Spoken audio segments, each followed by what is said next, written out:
Guys, this was my last day in Haldwani. वैसे plan बिल्कुल भी नहीं था रिसेप्शन में रुकने का, लेकिन मैं क्यों रुकी आपको थोड़ी देर में पता चल जाएगा। तो शुभांगिनी को विदा करने के बाद हम सब लोगों ने किया ब्रेकफास्ट। ब्राइड्समेड की यही हालत होती है जब उसकी दुल्हन उसको छोड़ के जा चुकी होती है। अब मैं सिर्फ बोझा उठा रही हूँ अपना, उसका और अपनी जिंदगी का। आज हम दुल्हन के रिसेप्शन में जा रही हैं। गाइस हम लेट हो चुके हैं।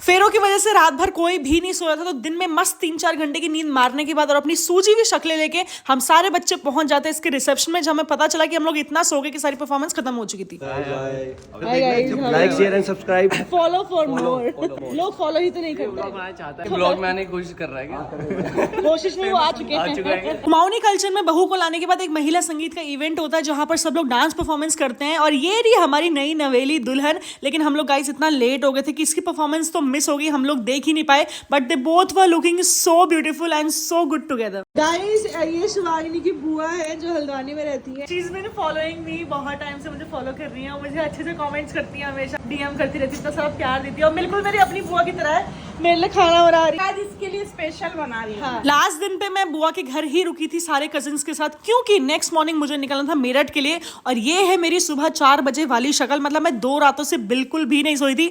आई was so much tired, but still I don't know how I manage to wake up so early कि सुबह 4 बजे मुझे बस पकड़ के निकलना पड़ा, क्योंकि कोई और गाड़ी नहीं थी मेरठ के लिए। 6 घंटे तक रोडवेज की बस में बुरी तरीके से हिलने के बाद और अपनी बुखार वाली शक्ल के साथ मैं पहुंच जाती हूँ गॉडविन होटल, जो हाईवे पे ही पड़ता है। आई चेक्ड इन, फटाफट से मैंने किया breakfast and I was here to host this haldi and sangeet event for a beautiful couple, and this was my haldi look. Of course I repeated my old clothes, क्योंकि इतना सारा luggage मैं कहाँ ढोके ले जाती, ऑलरेडी बहुत सारा सामान हो रखा था। फटाफट से रेडी हुई, मुझे ना बहुत ज्यादा फीवर हो गया था गाइस। फेरों के बाद ही मेरे गले में अचानक से बहुत ज्यादा खराश हुई, मुझे कोल्ड हो गया और यहाँ पहुंचते पहुंचते मुझे हो चुका था बहुत ज्यादा फीवर।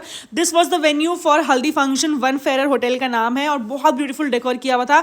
मैंने जैसे तैसे करके एक दवाई का अरेंजमेंट किया। मैंने कहा भाई बिना दवाई खाए तो मेरा काम नहीं चलेगा, क्योंकि फीवर चढ़ चुका था मेरे सर पर और दिन भर मुझे खड़ा भी रहना था। तो एक गोली खाई और गाइज मैं 3 दिन से नहीं सोती, 3 क्या मतलब 4-5 दिन से सोई ही नहीं थी प्रॉपर्ली। फिर फटाफट से वापस आई और ये मिला मुझे हैम्पर। शाम को 1 घंटे की नैप ली, उसके बाद मैं दोबारा रेडी हो गई शाम के संगीत के लिए। What a crazy last few days have been. I just love busy days, but the only drawback was कि I was not feeling well, एकदम कोल्ड और फीवर हो गया था। बट जैसे तैसे I manage to host this show and it was amazing guys. फिर रात को फटाफट से खाना खाया, और मेरठ प्लेन्स का एरिया आप लोग जानते हो, पाला पड़ जाता है, बहुत ठंड हो गई थी, मैंने जैकेट भी डाली थी। Then I came back to my hotel. Next morning I woke up आराम से, कि मैंने कहा आराम से उठेंगे, ब्रेकफास्ट किया और मैं निकल गई उसके बाद घर के लिए। वापस जाने की फीलिंग बहुत अलग थी, इतनी सारी यादें लेके जा रही हूँ, अपनी दोस्त को विदा करके आ रही हूँ, अपना काम भी किया, but overall I am so